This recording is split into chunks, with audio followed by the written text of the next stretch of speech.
வணக்கம். MK ஸ்டாலின் தோர்த்தாரா அல்ல தோற்கடிக்கப்பட்டார்?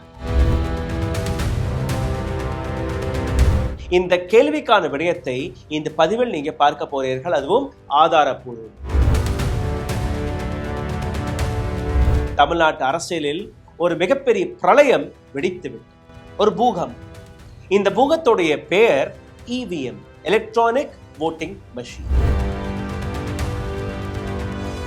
தொடர்ந்து EVM மீது சந்தேகங்கள், தொடர்ந்து EVM மீது ஏராளமான குற்றச்சாட்டுகளை நீங்க பார்த்து வருகிறீர்கள், கேட்டு. கண்டிப்பாக EVM machine can be manipulated. 2029 தேர்தலுக்கு முன்னாடி இந்த EVM ஒழிச்சு கட்டிட்டு வாக்குச்சீட்டில் வந்துட்டு தேர்தலை நடத்தணுன்ற இடத்துக்கு நம்ம பார்த்து ஆகணும். ஆனால் முதல் முறையாக இந்த EVM-இல் நடந்த தில்லுமுள்ளுக்கள், கடுபடிக்கள் மிக தெளிவாக வெளிவந்தது.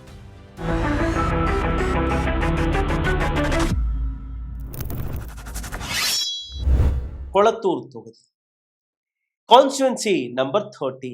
நீண்ட நாட்களாக MK ஸ்டாலினுடைய இந்த தொகுதி, MK ஸ்டாலினை அங்க அசைக்கவே முடியாது என்கிற ஒரு விஷயம் நடந்தது. ஆனால் எப்படி இந்த முறை MK ஸ்டாலின் அவர்கள் இங்க தோர்த்து போனார் என்கிற ஒரு மிகப்பெரிய கேள்வி. ஒரு மாநிலத்துடைய சீஃப் மினிஸ்டர், அதுவும் கொளத்தூர் தொகுதியில் ஏராளமான விஷயங்களை செய்த ஒரு நபர். தமிழ்நாட்டு, முக்கியமாக சென்னை வட்டாரத்தில் கொளத்தூர் தொகுதி ஒரு மிக பாயிண்ட் ஆஃப் டாக்காக இருக்கக்கூடிய தொகுதியாக இருந்தது. இந்த தொகுதியை நீங்க பார்த்தீர்கள், அதுக்கு முன்னாடி ஓல்ட் வாஷர்பேட் மற்றும் வெள்ளிவாக்கம் செக்மெண்ட்ல வந்தது. 2008ஆம் ஆண்டு டீலிமிட்டேஷனுக்கு பின்பு இந்த தொகுதியை தனியாக பிரித்தார்கள். அதுக்கப்புறம் இந்த தொகுதி கொளத்தூர் தொகுதியாக மாறியது. 2011ஆம் ஆண்டு முதல் முறையாக MK ஸ்டாலின் இங்கிருந்து கிளம்பினார். AIADMK உடைய சைதை துரைசாமிக்கு எதிராக 2734 ஓட்டு வித்தியாசத்தில் MK ஸ்டாலின் அவர்கள் வெற்றி பெறுகிறார். 2016ஆம் ஆண்டு 37,730 ஓட்டுகள். 2021ஆம் ஆண்டு 1,05,022 ஓட்டு வித்தியாசத்தில் MK ஸ்டாலின் அவர்கள் இங்கே வெற்றி பெறுகிறார். ஆனால் 2026ஆம் ஆண்டு என்ன நடந்தது? இந்த முறை MK ஸ்டாலின் அவர்கள் கிடைத்த ஓட்டு 74,202. போன தேர்தலும் போது 1,00,000 ஓட்டு வித்தியாசத்தில் வெற்றி பெறுகிறார். இந்த தேர்தலும் போது அவருக்கு கிடைத்த ஓட்டே 74,202. இவருக்கு எதிராக நின்ற VS பாசு, தமிழக வெற்றி கழகம் TVK உடைய கேண்டிடேட், இவருக்கு 82,997 ஓட்டுகள் கிடைக்கிறது. அதாவது 8,795 ஓட்டு வித்தியாசத்தில் MK ஸ்டாலின் அவர்கள் தோற்று போகிறார். சரி, இப்போ ஒவ்வொரு கேண்டிடேட்டுக்கும் தேர்தல் ஆணையம் கொடுக்கக்கூடிய ஒரு பவர். என்ன power? That any candidate can go and apply to Election Commission of India under Supreme Court enabled procedure that one candidate can be allowed to seek technical verification of EVM. ஒவ்வொரு கேண்டிடேட்டுக்குமே இந்த அதிகாரம் இருக்கு. Result வந்ததுக்கு அப்புறம் அங்க டெக்னிக்கலா எல்லாம் சரியாக இருந்ததா இல்லையா, உங்களுக்கு ஏதாவது சந்தேகம் இருந்தால் இந்த பூத்ல எனக்கு இவ்வளவு வந்திருக்கலாம் என்கிற ஒரு எக்ஸ்பெக்டேஷன் இருக்கும். அதன்படி நீங்க ரீவெரிஃபிகேஷன் செய்யலாம். ஓகே, ஸோ இந்த மாதிரி நீங்க பார்த்தீர்கள்னா 14 போலிங் ஸ்டேஷன்ஸ்களை இவர்கள் தேர்வு செய்தார்கள். Booth number 1, 14, 17, 28, 32, 75, 78, 79, 84, 87, 112, 122, 152 and 170. இந்த பூத்துகள் 14 பூத்துகள். இதுல எங்களுக்கு சந்தேகம் இருக்கு. ஓகே, EVM எங்க வைக்கப்பட்டது? Strong room, Chintadripet. இங்க இந்த EVM எல்லாம் ஸ்டோர் செய்து வைத்திருக்கிறார்கள்.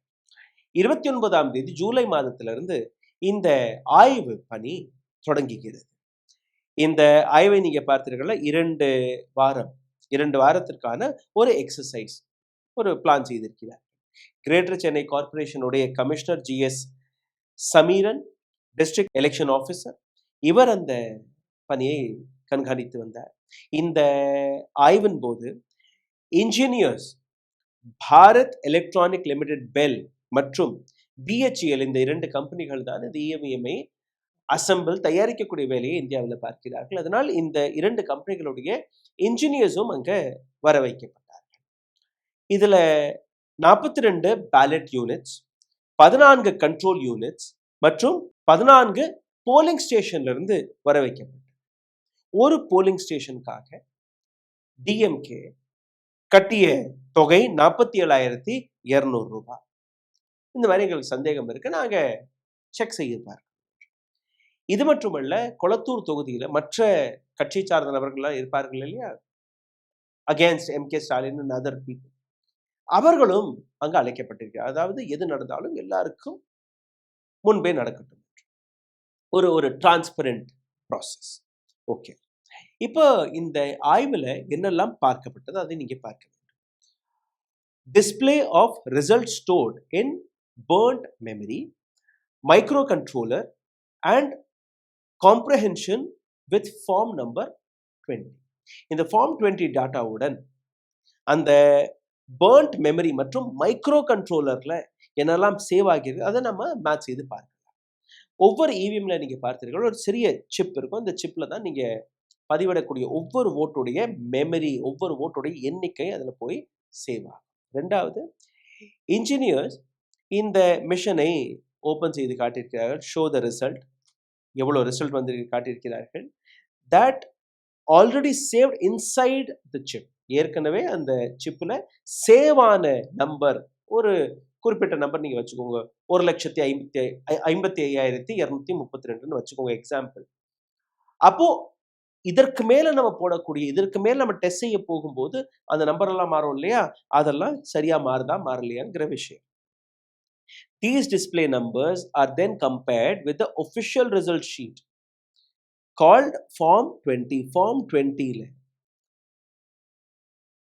கடைசியா எந்த ரிசல்ட் எழுதப்பட்டதோ அதுவும் இந்த மிஷின்ல இருக்கக்கூடிய நம்பர், இது ரெண்டுமே சரியாக இருக்கிறதா என்று அங்க பார்க்கணும்.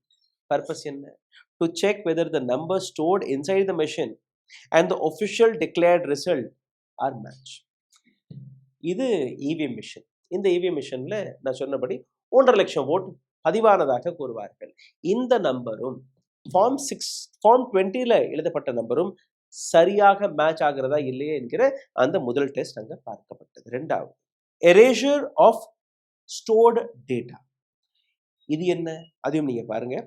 இந்த ஃபர்ஸ்ட் ரிசல்ட், அதாவது இவிஎம் மிஷின்ல வந்த ரிசல்ட்டும் ஃபார்ம் 20ல இருக்கக்கூடிய ரிசல்ட்டும் சரியாக அவர்கள் கன்ஃபார்ம் பண்ணதுக்கு அப்புறம் இன்ஜினியர் delete, அதாவது எந்தெந்த ஓட்டு அங்க போடப்பட்டது அதை delete செய்து காட்டுவார்கள் மெமரியில, அதாவது மெஷின் மெமரியில இது ஸ்டோர் ஆன ஓட்டுகளை மற்றும். This is done deliberately so that machine becomes empty again. அந்த மிஷின்ல இருக்கக்கூடிய எல்லா மெமரியுமே delete செய்து விடுவார்கள் மிஷின்குள்ள. இது ஏன்னா மிஷின் ஏற்கனவே ஒரு நம்பரை வைத்திருந்து அதுக்கு மேல மேல மேல நீங்க ஓட்டு போட்டு அப்ப ரெண்டுமே ஆட் ஆயிட்டே போகும் இல்லையா, அதனால எம்டி மிஷின்ல வந்து 0 நம்பர் காட்டும். அப்பதான் நீங்க ஓட்டு போடும்போது சரியா அந்த கால்குலேஷன் நடக்கிறதா இல்லையா என்று உங்களால் பார்க்க முடியும். So this is diagnosis number 2. Diagnostic check on hardware and processor. அந்த மிஷின்ல ஹார்ட்வேர் சரியா இருக்கா, ப்ராசஸர் சரியா இருக்கான்னு பார்க்கும்போது இதற்கு engineers run technical test on physical part of the machine.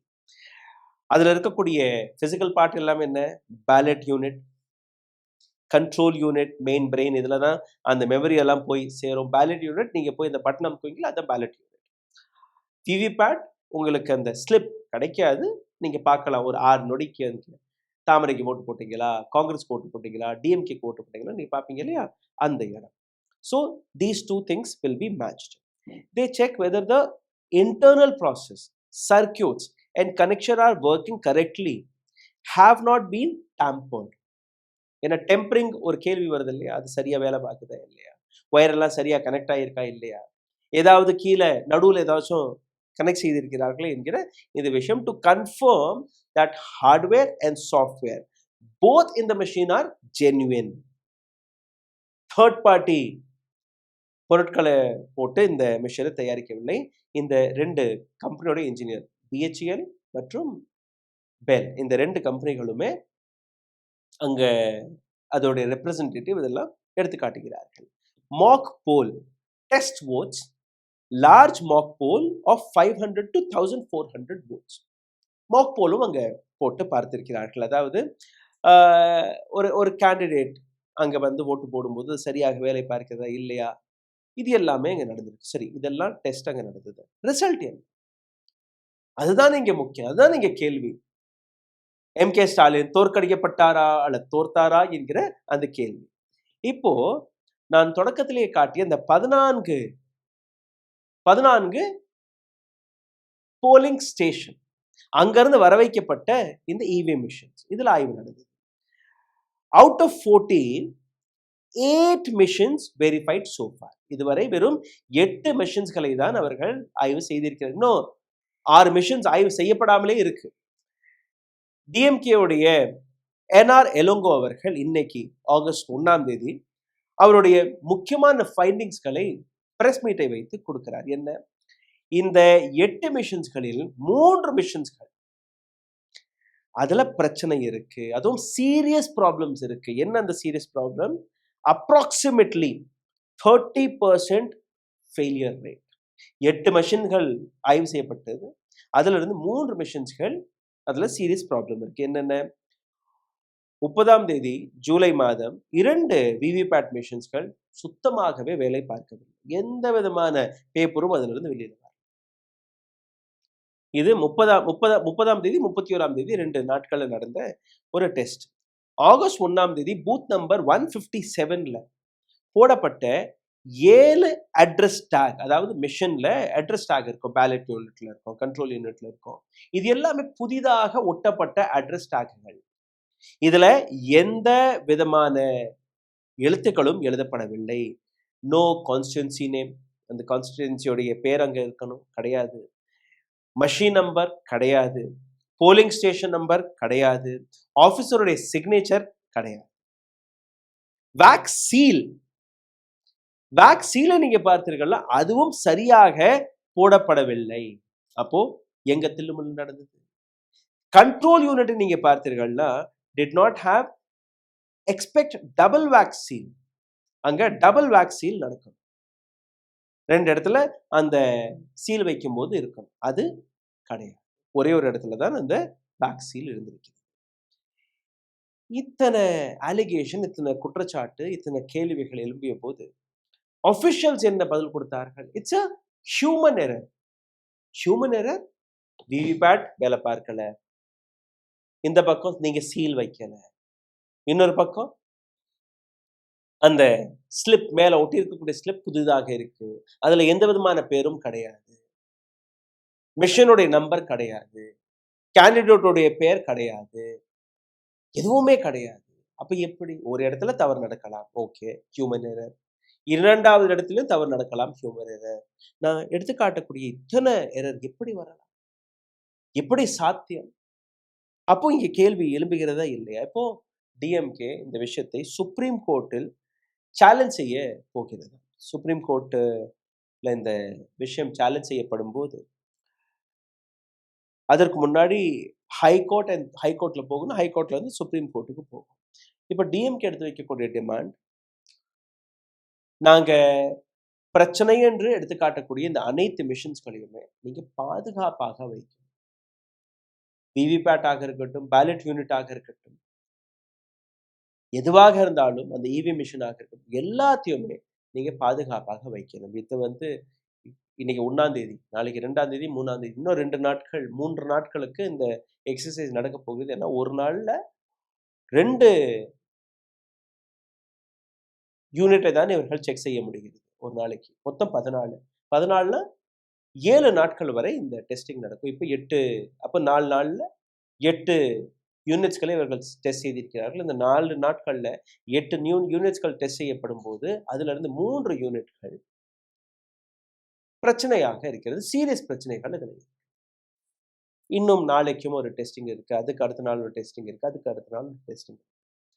So இந்த 7000 சொச்ச ஓட்டுகள்ல எப்படி எம்கே ஸ்டாலின் தோர்த்தார் என்கிற இந்த மர்மம் இருக்கு இல்லையா? ஒரு பாப்புலரான ஒரு சீஃப் மினிஸ்டர், கொளத்தூர் தொகுதியில ஒரு பிரபலமான ஒரு சீஃப் மினிஸ்டர், தமிழ்நாட்டு அரசியலில் ஒரு மைய பகுதியாக இருக்கக்கூடிய கொளத்தூர் தொகுதி, அங்க எப்படி அவர் தோர்த்தார் என்கிற இந்த கேள்வி பல்வேறு நபர்கள் மனதில் வந்தது. அதற்கான ரிசல்ட் உங்களுடைய டிவி ஸ்கிரீன்ல நீங்க இன்னைக்கு பார்த்து கொண்டிருக்கிறீர்கள். இந்த விஷயத்தை பற்றி மிக ஆழமாக அடுத்தடுத்து வரக்கூடிய தகவலை உங்களிடம் கொண்டு வந்து சேர்க்கக்கூடிய கடமையை நாங்க கையில் எடுத்திருக்கிறோம். இதை பற்றின பல்வேறு விஷயங்களை உங்களுக்காக இதே போன்று சுலபமான மொழியில் கொண்டு வந்து சேர்க்கக்கூடிய வேலையும் நாங்கள் பார்ப்போம். கொஞ்சம் லென்த்தான வீடியோ, பிகாஸ் ரொம்ப காம்ப்ளிகேட்டடான விஷயங்கள் இருக்கு. அதனால தான் பொறுமையாக ஒரு விஷயத்தையும் படிச்சு அதை உங்களுக்கு நாங்கள் எக்ஸ்பிளைன் செய்து கொண்டிருக்கிறோம். கடகடன்னு வாசிக்கக்கூடிய விஷயம் கிடையாது.